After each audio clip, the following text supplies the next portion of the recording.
Stunt করতে গিয়ে আমার সাইকেলের ফুট প্যাকটি হঠাৎ করে ভেঙে গেল।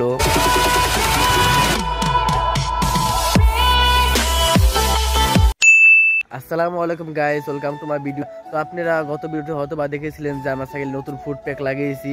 তো আজকে হঠাৎ করে এখানে আমাদের বাসার পাশে একটু স্ট্যান্ড প্র্যাকটিস করছিলাম। তো হঠাৎ করে আমার গাছের সাথে বাইরে লেগে আমার ফুট প্যাকটি পুরো ভেঙে গিয়েছে, বলতে পারেন আমার কেবল ঠাড়া পড়েছে। বলেন কি, কিছুদিন আগে ব্যালেন্স কমপ্লিট করতে গিয়ে আমার সাইকেলে প্রায় অনেক ক্ষতি হয়ে গিয়েছিল। তো যাই হোক গাইস, ক্ষতি হতে থাকবে, সাইকেল থাকলে পারে, সাইকেল রাইড করলে পারে। তো আজকে আমার সাইকেলে হঠাৎ করে ফুট প্যাকটা ভেঙে গেল, জানি না এটা আবার ঠিক করা যাবে কি যাবে। এখন গাইস কিছু কারণে আমার নতুন কিনতে হবে। আপনাদের দেখা যায় কোথায় ভেঙেছে, সারা কি যাবে নাকি যাবে না, অ্যালুমিনিয়াম হয়ে থাকে, জানি না, ঝালাই দেওয়া যাবে।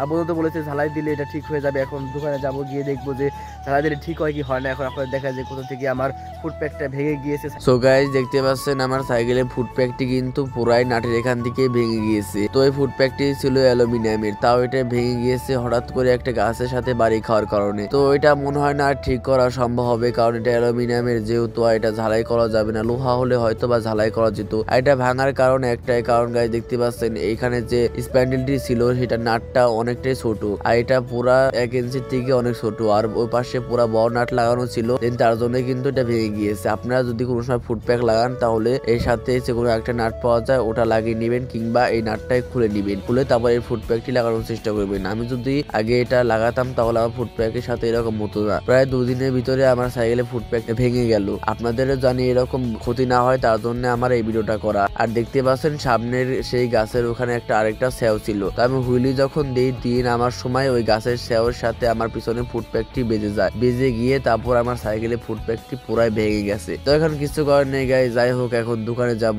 দোকানে গিয়ে দেখি আমার সাইকেলে ফুট প্যাকটি ঝালাই দেওয়া যায় কি যায় না। তারপরে যখন দোকানে এসে আমি দোকানদারকে এটা ঝালাই করতে দিই, তখন সে বলে যে এটা ঝালাই করা যাবে না। আর দেখতে পাচ্ছেন এটা কিন্তু পুরাই গলে গিয়েছে ঝালা দিতে গিয়ে, কারণ এটা যেহেতু অ্যালুমিনিয়ামের, তার জন্য এটা ভিতরে আর ঝালা ধরবে না। তার জন্য এখন কিছু কারণে এই ফুট প্যাকটি আমাকে ফেলিয়ে দিতে হবে। তারপরে আমি যে গিয়ার গার্ডটি খুলে ফেলেছিলাম কেটে, তো ওটা আমি এখন লাগানোর জন্য আবার এটা ঝালাই করে নিলাম, কারণ এখন তো আমার ফুট প্যাকটা নেই, এখন গিয়ার গার্ডটা লাগাতে হবে, তা না হলে আমার সাইকেলের শিফটারটা ভেঙে যেতে পারে। গিয়ার গার্ডটা ঝালাই করে তারপর চলে আসলাম মেকারের দোকানে। আর দোকানে এসে প্রথমে আমি ছোট ছোট দুটো নাট নিয়ে নিয়েছি যখন দেখে। তো আপনারা এইসব যে কোনো নাটই নেওয়ার চেষ্টা করবেন, এগুলো যে কোনো মেকারের দোকানে কিংবা হার্ডওয়ার্কের দোকানে আপনারা পেয়ে যাবেন। আপনাদের কাছ থেকে 5 টাকা কিংবা 10 টাকা করে নিবে 2 পিস। আমি একটা চেকুন আর একটা মাঝারি চেকুন সাইজের পেয়ে গিয়েছিলাম, তো আমি দুটোই নিয়ে নিলাম। তারপর একটা সেলাই রেঞ্জ নিয়ে নিলাম এখান থেকে। তারপর আমি এক পাশে ফুট প্যাকটি পেঁচিয়ে পেঁচিয়ে খুলে নিলাম, কারণ এই বড় নাটটা খুলে আমি সেই চেকুন নাটটা লাগাতে চলেছি। তারপরে সেলাই রেঞ্জ দিয়ে নাটটা খুলে নিবেন, খুলে তারপর ওই চেকুন নাটটা লাগাই নিব।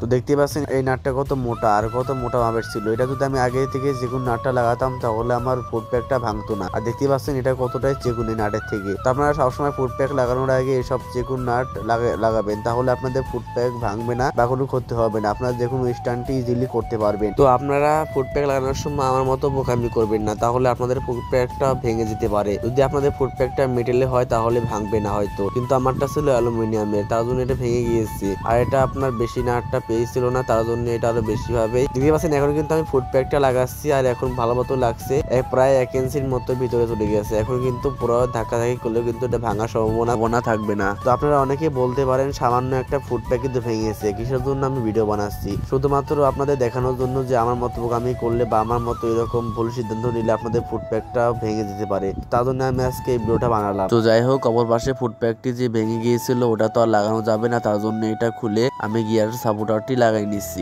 কারণ আগে যেহেতু ফুট প্যাক ছিল তার জন্য আমার গিয়ারটা সেফটি ছিল। কিন্তু এখন আমার সাইকেলে ফুট প্যাকটা যেহেতু ভেঙে গিয়েছে তার জন্য আমি গিয়ারের সাপোর্টারটা লাগাই নিচ্ছি, যাতে করে আমার সাইকেলের শিফটারটি না ভেঙে যায়। তো আপনারা চেষ্টা করবেন গিয়ারের সাপোর্টারটি লাগানোর জন্য। তো আমার যেহেতু ফুট প্যাকটি ভেঙে গিয়েছে তার জন্য কিন্তু আমি গিয়ারের সাপোর্টারটি লাগাই নিয়েছি। আপনারা গত ভিডিওতে হয়তো বা দেখেছিলেন আমার সাইকেলের গিয়ারের সাপোর্টারটি খুলে ফেলেছিলাম ফুট প্যাকটি লাগানোর জন্য। তো আপনারা চেষ্টা করবেন যে গিয়ারের সাপোর্টার ইউজ করার জন্য কিংবা ফুট প্যাক ইউজ করার জন্য। তো যাই হোক গাইজ, কথা বলতে বলতে ভিডিওটা অনেক বড় হয়ে যাচ্ছে, আমি ভিডিও বেশি বড় করতে চাই না। যদি ভিডিও ভালো লাগে like comment share and subscribe করে দিবেন, আর ফেসবুক পেজ থেকে দেখে থাকলে অবশ্যই ফলো করে দিবেন। আমি এখানে ভিডিও শেষ করছি, সবাই ভালো থাকবেন, আল্লাহ হাফেজ।